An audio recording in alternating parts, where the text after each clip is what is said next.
बिस्मिल्लाहिर्रहमानिर्रहीम। अस्सलाम वालेकुम। मैं हूं मोहम्मद समीर। आज की वीडियो में बात करेंगे जस्टिस काजी फायद साहब बुरे तरीके से फंस चुके हैं। इस हवाले से कुछ तफसीलात हैं जो आज की वीडियो में हम आपके सामने रखेंगे और आपको ये भी बताएंगे कि इमरान खान की टीम के एक अहम खिलाड़ी ने खूनी लिबरल्स की उम्मीदों पर पानी फेर दिया है। इस हवाले से भी आज की वीडियो में हम बात करेंगे। सुप्रीम कोर्ट ऑफ पाकिस्तान में 2 जून को जस्टिस काजी फायद केस की समाअत हुई और इसमें अहम बात यह है कि इस केस में हुकूमत की जानिब से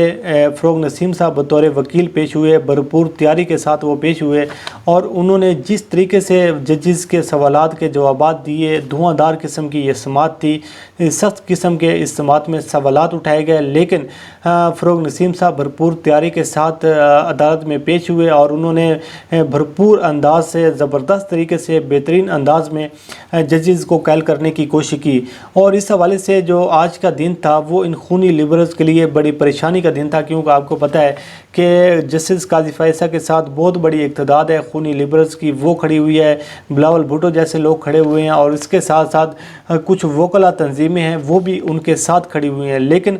फ़रोग़ नसीम साहब ने ज़बरदस्त तैयारी के साथ और बेहतरीन अंदाज में अदालत को कैल करके जस्टिस काजी फायद के लिए मुश्किलात मज़ीद बढ़ा दी हैं और हुकूमत का जो केस है अब ये मज़ीद मजबूत हो चुका है। अगर आप खूनी लिबरल्स की बात करें तो तकरीबन 1 साल से ज़्यादा का अरसा हो चुका है। इन्होंने एक भरपूर तरीके से मुहिम चलाई और बार बार ये कहा जा रहा था कि हुकूमत ने जो रेफरेंस फ़ाइल किया है जस्टिस काजी फायद के ख़िलाफ़, ये बहुत बड़ी एक ज़्यादती की है। हुकूमत के पास ना तो कोई शवाहिद हैं, ना कोई सबूत हैं और सिर्फ जजेस को मलाइन करने के लिए, जजेस का ट्रायल करने के लिए और जजेस का मीडिया ट्रायल करने के लिए ये एक साजिश करने की कोशिश की है। और इस तरह जो वकला तंजीमें हैं, जो बाकी लोग हैं, जो इमरान खान की दुश्मनी में मारे हुए लोग हैं, उन्होंने भी जस्टिस काजी फायद का इस सिलसिले में साथ देने की कोशिश की। लेकिन जो आज की जो समाअत हुई है, जिस तरीके से फ़रोग़ नसीम साहब तैयारी के साथ है, तो उन्होंने अदालत में कुछ डॉक्यूमेंट पेश किए और उन डॉक्यूमेंट ने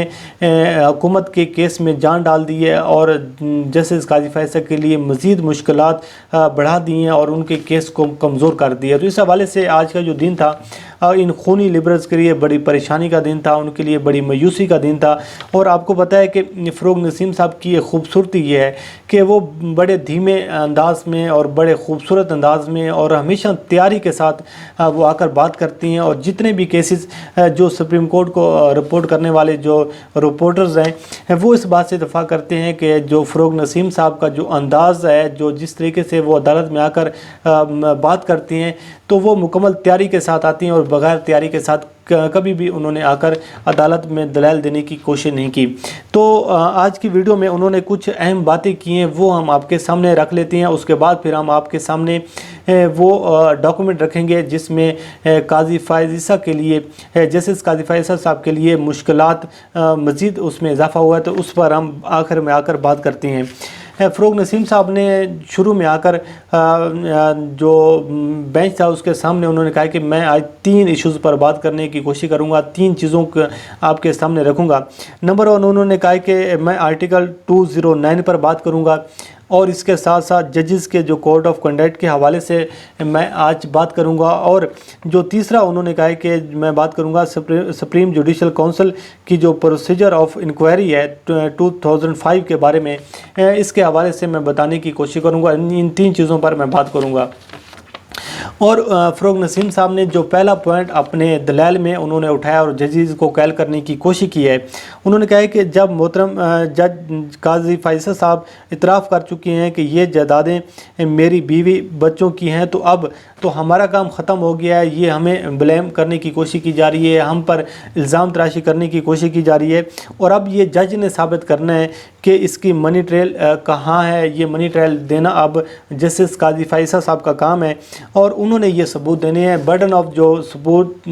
ऑफ जो पावर है वो अब जस्टिस काजी फायद साहब पर आ चुकी है, क्योंकि उन्होंने ये बात तस्लीम की है कि उनके बीवी बच्चों की ये जायदादें हैं। अगर वो तस्लीम ना करते, अगर वो इससे इनकार करते तो फिर उन पर बर्डन ऑफ प्रूफ ना होता, लेकिन अब ये उनका काम है कि ये मनी ट्रेल दें। और क्योंकि उन्होंने एक और बात भी बड़ी ज़बरदस्त बात की है फ़रोग़ नसीम साहब ने, उन्होंने कहा कि जब से ये केस शुरू हुआ है जस्टिस काजी फायद साहब ने सब काम किए हैं, اگر کچھ نہیں کیا تو انہوں نے منی ٹریل کے حوالے سے کام نہیں کیا، اور یہ نہیں کہا کہ میں یہ منی ٹریل ہے۔ اگر آپ مجھ سے پوچھ رہے ہیں کہ یہ بچوں کی جائیدادیں کہاں سے آئی ہیں، میری بیوی کی یہ جائیدادیں کہاں سے آئی ہیں، تو اس کی منی ٹریل آپ مانگ رہے ہیں، تو یہ ہے اس کی منی ٹریل۔ تو جسٹس قاضی فیصل صاحب نے الزامات کی بھرمار کی ہے، سیاسی بیان بازی کرنے کی کوشش کی ہے، ملائن کرنے کی کوشش کی ہے، لیکن اگر کچھ نہیں کیا تو منی ٹریل کے حوالے سے کچھ نہیں کیا۔ اور آپ کو یاد ہوگا کہ پاناما کیس میں بھی یہ ایک سوال اٹھایا جا رہا تھا بار بار،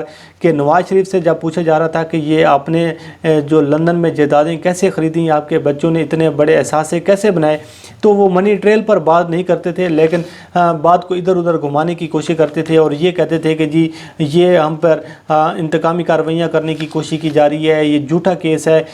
بات جو تھی کہ آپ سے جو پوچھا جا رہا تھا اس پر بات نہیں کی جا رہی تھی۔ تو جسٹس قاضی فیصل صاحب بھی انہوں نے یہ کام کیا ہے کہ جب سے یہ کیس شروع ہوا ہے، جج صاحب نے سب کام کیے ہیں، الزامات لگائے، بیان بازی کی، مگر منی ٹریل انہوں نے نہیں دی۔ اور اس حوالے سے فروغ نسیم صاحب نے ایک پوائنٹ یہ بھی اٹھایا ہے کہ اگر جسٹس قاضی فیصل صاحب منی ٹریل نہیں دیتے تو پھر یہ مس کنڈکٹ ہوگا، جج کا جو مس کنڈکٹ ہے یہ پھر اس میں شامل ہوگا اور اس میں یہ شمار کیا جائے گا۔ تو اس حوالے سے جو برڈن آف پروف ہے وہ ہے جسٹس قاضی فیصل صاحب پر، اور اس کو چاہیے کہ اس کی منی ٹریل دیں اور بتائیں کہ یہ جائیدادیں کس طریقے سے بنائی گئیں اور ان کے بچوں کے پاس اتنے بڑے اثاثے کس طریقے سے ہے۔ اس سماعت میں انہوں نے ایک اہم سوال اٹھایا جو ہم آپ کے سامنے رکھتے ہیں، اور جس سوال نے تقریباً ساری کنفیوژن جو ہے وہ دور کر دی ہے۔ انہوں نے یہ کہا کہ جسٹس قاضی فیصل پر جب ہم نے ریفرنس بھجوایا سپریم جوڈیشل کونسل میں، اور سپریم جوڈیشل کونسل میں ابتدائی طور پر ان کو نوٹس بھجوایا گیا اور اس پر جسٹس قاضی فیصل صاحب نے جواب بھی دیا، لیکن اس کے بعد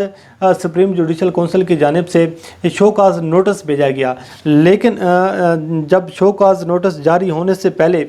قاضی فیصل صاحب نے اس کو چیلنج نہیں کیا، حالانکہ ان کو یہ چیلنج کرنا چاہیے تھا، اور جب انہوں نے شو کاز نوٹس ان کو جاری ہو گیا تو اس کے بعد پھر انہوں نے آ کر اس کیس کو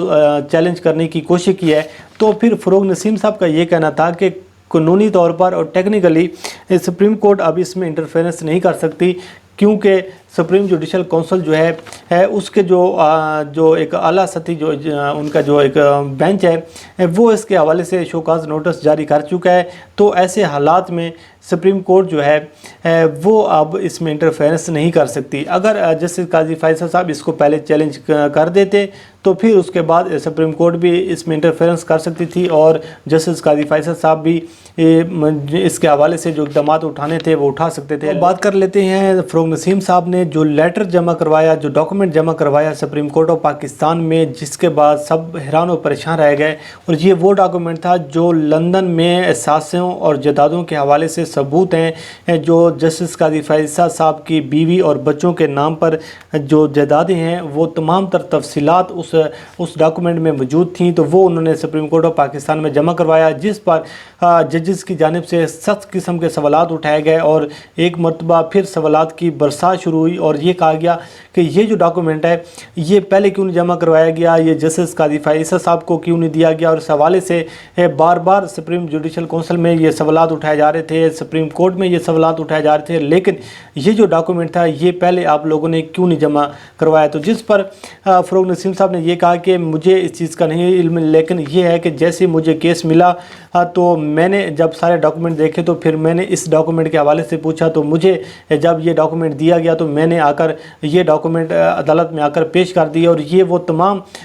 ثبوت ہیں ان جائیدادوں کے اور ان احساسوں کے جو لندن رجسٹری سے ہمیں وصول ہوئی ہیں، تو اس حوالے سے یہ جو ڈاکومنٹ ہے یہ پیش کیا گیا ہے۔ تو اس حوالے سے یہ جو ڈاکومنٹ تھا یہ بڑی اہمیت کا حامل ہے، اور اس کے وہ ثبوت ہیں جو عدالت کو چاہیے تھے۔ تو اس حوالے سے جسٹس قاضی فیصل صاحب کا جو کیس ہے وہ کچھ کمزور ہوتا ہوا نظر آ رہا ہے، اور حکومت کا جو کیس ہے وہ اب مضبوط ہو چکا ہے۔ تو اس حوالے سے جو اب سماعت ہونے جا رہی ہے، جو آج سماعت ہوگی وہ بڑی امپورٹنٹ ہوگی، اس میں بھی اس پر بات کی جائے گی، مزید چیزیں جو ہیں وہ بھی سامنے آئیں گی، لیکن जो खूनी लिबरल्स हैं, जो एक ऐसा माफिया है जो हमेशा इमरान खान के बुग्ज़ में खड़ा होता है, हुकूमत के बुग्ज़ में